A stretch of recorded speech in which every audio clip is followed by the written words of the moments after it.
ഇതൊരുമാതിരി നാണം കെട്ട ക്യാപ്റ്റൻസി നോമിനേഷനായിപ്പോയല്ലോ സാറന്മാരെ. എന്ത് കണ്ടിട്ടാണ് ജിൻഡോയെ വീണ്ടും ക്യാപ്റ്റനാക്കാൻ നോക്കുന്നതെന്ന് മനസ്സിലാവുന്നില്ല. ജിൻഡോനെ ക്യാപ്റ്റൻസിയിലേക്ക് നോമിനേറ്റ് ചെയ്യുമ്പോൾ പറയുന്ന റീസൺ, അതാണ് ഏറ്റവും വലിയ കോമഡി. എന്താണത്?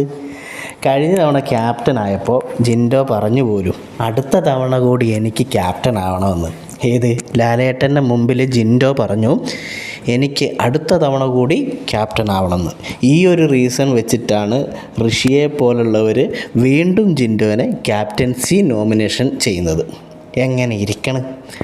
ഈ ഒരു റീസണാണ് ബാക്കിയുള്ള കുറച്ച് പേര്, അതായത് ഋഷിയെ പോലെ തന്നെ കുറച്ച് പേര് പറഞ്ഞിരിക്കുന്ന റീസണാണ് ഇത്.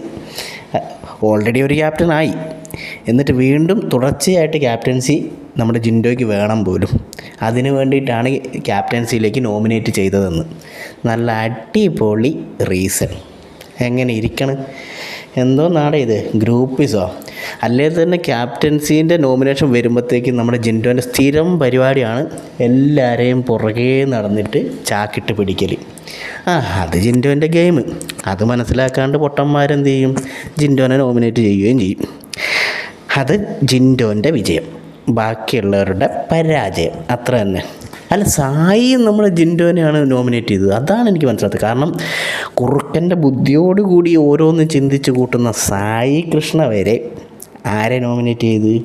നമ്മുടെ ജിൻഡോപ്പനെ നോമിനേറ്റ് ചെയ്തു. എന്തായാലും സംഭവം കൊള്ളാം. ഇനിയിപ്പോൾ ആരാണ് കളിച്ച് നേടാൻ വേണ്ടി പോകുന്നതെന്നുള്ളത് നമുക്ക് കണ്ടറിയാം.